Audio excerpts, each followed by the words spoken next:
सोचा था कि दो दो फिल्मों में गांधी बाबा की एक्टिंग करने वाले संजय दत्त पर 20 बरस में कुछ तो बापू का प्रभाव पड़ा होगा, लेकिन ये तो सचमुच में मुन्ना भाई ही रह गया। RSS continues its work for positive social change. On this occasion, let us join together in the mission of nation building. I congratulate RSS for 100 years. Cinema के शहंशाहों को जब सत्ता का डर सताता है तो उनके श्रीमुख से ऐसे ही उद्गार निकलते हैं जैसे पूरी जिंदगी संघ की नफरत से लड़ते रहने वाले सुनील दत्त के छोरे के श्रीमुख से निकल रहे हैं।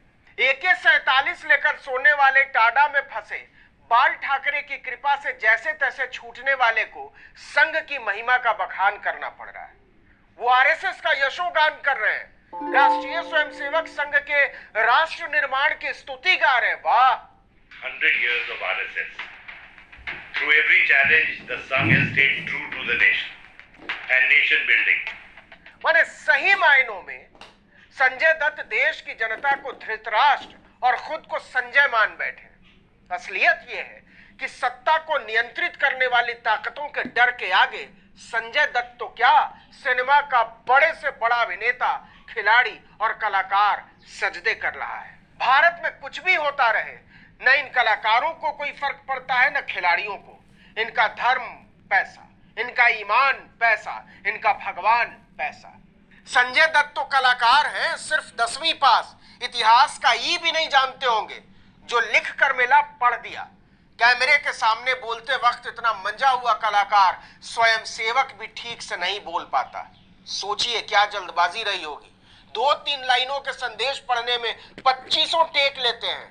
चेप चाप कर बनाए गए वीडियो को जनता के नाम संदेश के बतौर जारी कर देते हैं ताकि सत्ता की साढ़े साती से बचे रहें। लेकिन बात संजय दत्त की नहीं है साहब, बात है नैतिक ईमानदारी की और राष्ट्रीय जिम्मेदारी की। देश के जिन साधारण लोगों ने कलाकारों और खिलाड़ियों को इतना बड़ा बनाया, वो इस देश के लोगों को कीड़े मकोड़े से ज्यादा कुछ नहीं समझते। कभी देखा है आपने अमिताभ बच्चन को देश के हालात पर एक आध ट्वीट ही कर दे? सचिन तेंदुलकर को देखा है क्या, जिन्हें लोगों ने क्रिकेट के भगवान का दर्जा दिया? वो सरकार से लोगों के हित में एक आध सवाल ही कर ले। आखिर शाहरुख और सलमान जैसे स्टार्स कभी जनता को कुचले जाने पर स्टैंड क्यों नहीं लेते ताकि कुचलने के उनके अपराध बचे रहे? कब देखा आपने शाहरुख खान को मॉब लिंचिंग पर बोलते हुए? कब सुना आपने लगान जैसे फिल्म बनाकर सैकड़ों करोड़ कूट देने वाले आमिर खान को किसान आंदोलन पर बोलते हुए? इसी देश में नौकरी मांग रहे नौजवानों को दौड़ा दौड़ा कर पीटा गया और रोज पीटा जाता है। कब सुना आपने कि अमिताभ बच्चन को दर्द हुआ हो? ये नहीं बोलते क्योंकि इन्हें सिर्फ पैसे की भाषा समझ में आती है, और पैसा कहां से आता है, कैसे आता है, ये बात इनके मर चुके ईमान को एक सूत भी झकझोर नहीं पाती। Swam Sevaks have contributed in all walks of life and stood in service during every calamity. अरे महाराज, हॉलीवुड के सितारों से ही कुछ सीख लेते, जिनकी नकल कर कर के कमर झुक गई आप लोगों की। अमिताभ बच्चन की, शाहरुख खान की, आमिर खान की, करण जौहर की, सैफ अली खान, करीना कपूर या किसी अक्षय कुमार, रणवीर सिंह, रणबीर कपूर को, मेरिल स्ट्रीप को देखकर भी हिम्मत क्यों नहीं आती, जो गोल्डन ग्लोब अवार्ड लेते वक्त भी अमेरिका के राष्ट्रपति डोनाल्ड ट्रंप को लताड़ लगा देती हैं क्योंकि उन्होंने एक दिव्यांग रिपोर्टर का मजाक बनाया था। इन्हें एंजेलिना जॉली को ही देखकर सीख लेना चाहिए कुछ, जो गजा में मारे जा रहे बच्चों और महिलाओं के खिलाफ अपनी ही सरकार को कटघरे में खींच लेती है। ऑस्कर विजेता अभिनेत्री सुसान सारेंडन बिना किसी नतीजे की परवाह किए जनता के हक में, इंसानियत के हक में, समानता, न्याय, बंधुत्व के हक में एक स्टैंड लेती हैं और फिलिस्तीनी समर्थन में कई रैलियों में हिस्सा लेकर इसकी कीमत चुकाती है। उन्हें हॉलीवुड में अलग थलग कर दिया जाता है, लेकिन वो मानवता के पक्ष से पीछे नहीं हटती। मैक्सिकन अभिनेत्री मेलिसा बेरेरा जानती हैं कि ये उनके करियर के लिए नुकसान पहुंचाने वाला हो सकता है, लेकिन फिर भी वो खुलकर कहती हैं इजराइल फिलिस्तीनी बच्चों और औरतों का अपराधी है। फिलिस्तीन के समर्थन में लगातार पोस्ट करती हैं, फिलिस्तीनियों से हमदर्दी जताती हैं, उनकी आजादी की आवाज बुलंद करती हैं। इसके बाद उन्हें फिल्म स्क्रीम 7 से निकाल दिया जाता है। ये वो सितारे हैं जिन्होंने सिनेमा के चकाचौंध वाली नकली फ्लड लाइटों से निकलकर अपनी सचमुच की रोशनी फैलाई है। इन्होंने साबित किया है कि सिनेमाई जिंदगी से इतर भी उनका अपना अस्तित्व है, वजूद है। साबित किया है कि वो सचमुच में जिंदा है, वो सोचते हैं और उनके भीतर एक रूह है जो धड़कती है। भारत में आप इसकी कल्पना तक नहीं कर सकते। सैकड़ों करोड़ कमाने वालों का अपना ईमान इंपोर्टेड दारू पीकर झुंड की तरह नाचते और नकली मुस्कान के साथ पोज देने से ज्यादा कुछ नहीं। ये जमात सिर्फ हमारी और आपकी भावनाओं की सौदागर है।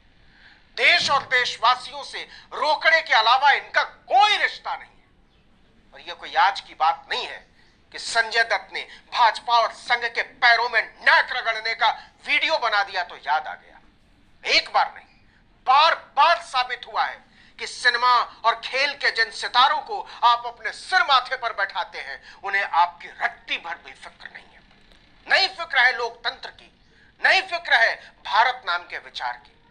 आपकी तकलीफों, मुसीबतों और दुखों के वक्त सिनेमा और खेल का एक भी सितारा आपके साथ खड़ा नहीं होता।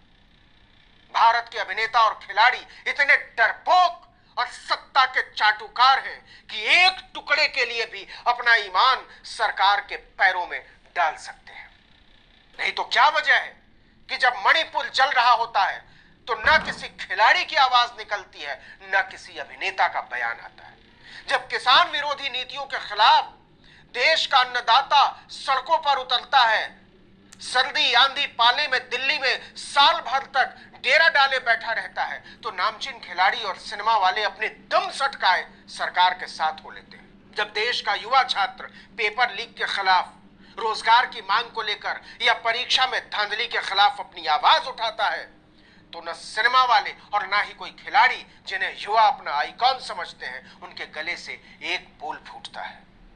जो समाज भारत के खिलाड़ियों और अभिनेताओं को सम्मान देता है, उन्हें शिखर पर बैठाता है, वो अपनी सामाजिक जिम्मेदारी का रत्ती भर भी निर्वहन नहीं करते। और तो और जब महिला पहलवानों ने दिल्ली के जंतर मंतर पर शारीरिक उत्पीड़न के मुद्दे पर हिम्मत जुटाई, तो खेल बिरादरी से आने वाले कथित भगवान सचिन तेंदुलकर, सौरभ गांगुली, राहुल द्रविड़, महेंद्र सिंह धोनी, तमाम सब अपने अपने बिलों में दुबक गए। सरकार को नाराज कौन करता? ये ऐसे डरपोक, जाहिल और काहिल भगवान हैं जिनका इस देश की जनता से कोई वास्ता नहीं। हजारों करोड़ की दौलत में से 1000 रुपया भी कम हो जाए, यह इन गीदड़ों को मंजूर नहीं। सब तुम दबा लेते हैं। पता नहीं अपनी कायर सोच पर इन्हें शर्म आती भी होगी या नहीं। कुछ नहीं तो दीपिका पादुकोण से ही सीख लेते। शाहरुख, अमिताभ, आमिर, करण, करीना, सैफ, सलमान और तमाम लोग, नामों की पूरी किताब लिखनी पड़ जाएगी। आपको याद होगा दीपिका पादुकोण एनटीसी और एनआरसी आंदोलन के समय दिल्ली के जेएनयू पहुंच गई थी। इसके बाद भाजपा और संघ की ट्रोल आर्मी ने उनका जीना मुश्किल कर दिया था, उनकी जिंदगी